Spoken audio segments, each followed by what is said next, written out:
Fantastic Jayachandran Pallikaranai மற்றும் Jayachandran textiles Ranganathan தெரு.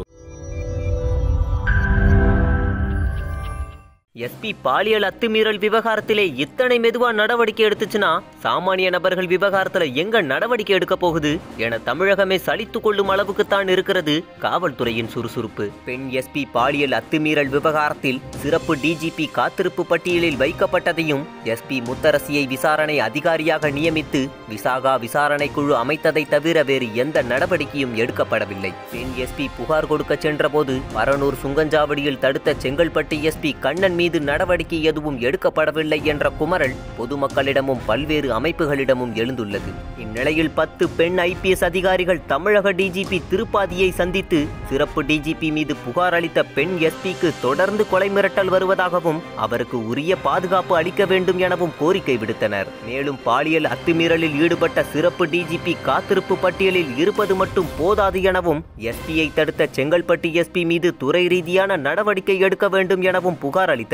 ராஜேஷ் தாஸ் மீதான புகாரை CBCID-யிலிருந்து CBI-க்கு மாற்ற வேண்டும் என வலியுறுத்தினர். இது ஒரு புறம் என்றால் தமிழகம் முழுவதும் சிறப்பு டிஜிபியையும் செங்கல்பட்டு எஸ்பியையும் கைது செய்ய கோரி ஜனநாயக மாதர் சங்கத்தினர், இந்திய ஜனநாயக வாலிபர் சங்கத்தினர், இந்திய மாணவர் சங்கத்தினர் உள்ளிட்ட பல்வேறு அமைப்புகளைச் சேர்ந்தவர்கள் போராட்டத்தில் ஈடுபட்டனர். சிறப்பு டிஜிபி ராஜேஷ் தாஸை பணி நீக்கம் செய்ய வேண்டும் என கோவை அனைத்திந்திய ஜனநாயக மாதர் சங்கத்தினர் மற்றும் முன்னாள் MLA பாலபாரதி, துணை செயலாளர் சுதா சுந்தர்ராமன், மாநில தலைவர் வாலண்டினா உள்ளிட்ட பலரும் கோவை கலெக்டர் அலுவலகம் முன் திரண்டு போலீஸ் சூப்பரண்ட் அலுவலகத்தை நோக்கி முற்றுகையிட வந்தனர். அவர்களை போலீஸ் தடுத்ததால் சிறிது தள்ளுமுள்ளி ஏற்பட்டது. இதையடுத்து போராட்டத்தில் கலந்து கொண்ட 54 பேர் கைது செய்யப்பட்டனர். இதுபோன்று செங்கல்பட்டு புதிய பேருந்து நிலையம் அருகிலும் போராட்டம் நடைபெற்றது. தமிழகம் எங்கும் அனைத்திந்திய ஜனநாயக மாதர் சங்கம் மேற்கொண்டு வரும் போராட்டங்கள் குறித்து பேசிய மாநில செயலாளர் பாலபாரதி, ஒரு சிறப்பு டிஜிபி தனக்கு கீழ் பணிபுரியும் பெண் எஸ்பியிடம் பாலியல் ரீதியாக மோசமாக நடந்து கொண்டார் என அந்த பெண் புகார் தந்தபோதே நடவடிக்கை எடுத்திருக்கணும். உடனடியாக சாட்சிகளை கலைப்பதற்கான வாய்ப்பு இருக்கிறது. அவரை கைது செய்திருக்கணும், பணியிலிருந்து சஸ்பெண்ட் செய்திருக்கணும். இதை வலியுறுத்தி நாங்க கோயம்புத்தூர் எஸ்பி அலுவலகத்திற்கு போய் மனு கொடுக்க போனா எங்களையே கைது செய்யறாங்க என்று கூறினார்.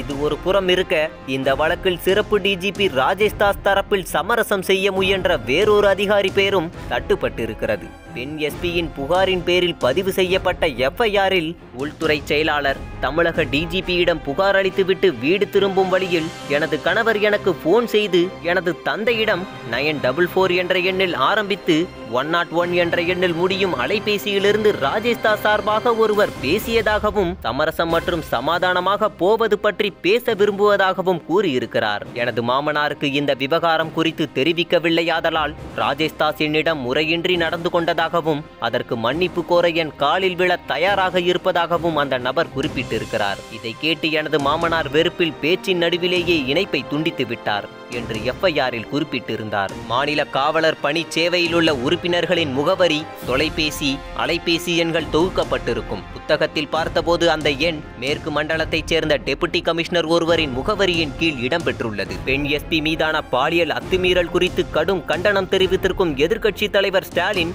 பெண் எஸ்பிக்கு கொலை மிரட்டல் விடுக்கப்பட்டிருப்பதற்கு திமுக சார்பில் கடும் கண்டனம் தெரிவித்துக் கொள்கிறேன். முதல்வர் பழனிசாமி பெண் இனத்திற்கே சாபக்கேடாகிவிட்டார். பெண் எஸ்பியின் புகார் மீது CBCID வழக்கு பதிவு செய்து 7 நாட்கள் கடந்துவிட்டன. அடாவடித்தனத்தில் ஈடுபட்ட 2 போலீஸ் அதிகாரிகளையும் இன்னும் சஸ்பெண்ட் செய்து கைது செய்யாமல் விட்டு வைத்திருப்பது எதற்காக? 2 குற்றவாளிகளையும் முதலமைச்சர் எடப்பாடி பழனிசாமியும் அவரது பேச்சை கேட்டு செயல்படும் உள்துறை செயலாளரும் தலைமைச் செயலாளரும் காப்பாற்றி வருவது நியாயமா என சூடாக கேள்வி எழுப்பியுள்ளார்.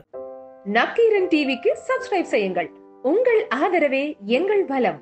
நக்கீரன் இதழில் எடப்பாடி அறிவித்த கடன் தள்ளுபடிகள் அதிமுகவை ஜெயிக்க வைக்குமா? Nakkeeran special survey result. DMK mass, Stalin அடித்த சிக்ஸர். செம்மொழிக்கு துணை நின்ற ஆராய்ச்சியாளர். கைதாவாரா ராஜேஷ் தாஸ்? காப்பாற்றும் எடப்பாடி அரசு. கோடிகள் புரளும் ஓட்டு மிஷின் பாலிடிக்ஸ். வில்லங்க வீடியோவில் பாஜக மந்திரி. டெல்டாவை பாழடிக்கும் சரபங்கா. எடப்பாடி மீது விவசாயிகள் கோபம். மோடியின் வெற்று அறிவிப்பு. திமுகவின் பாராமுகம். கொந்தளிக்கும் தேவேந்திர குலத்தினர். விருப்ப மனு கொடுக்கும் போதே வேட்பாளர் சர்ச்சை. EPS OPS seat sharing. அதிர்ச்சி, அவமதிப்பு, அழுகை. உரசல் கூட்டணி ஓட்டாக மாறுமா? தொகுதி மாறும் அமைச்சர்கள். பிரேக் போட்ட எடப்பாடி. இன்னும் பல எக்ஸ்க்ளூசிவ் செய்திகளுடன் உங்கள் நக்கீரன் இப்போது கடைகளில்.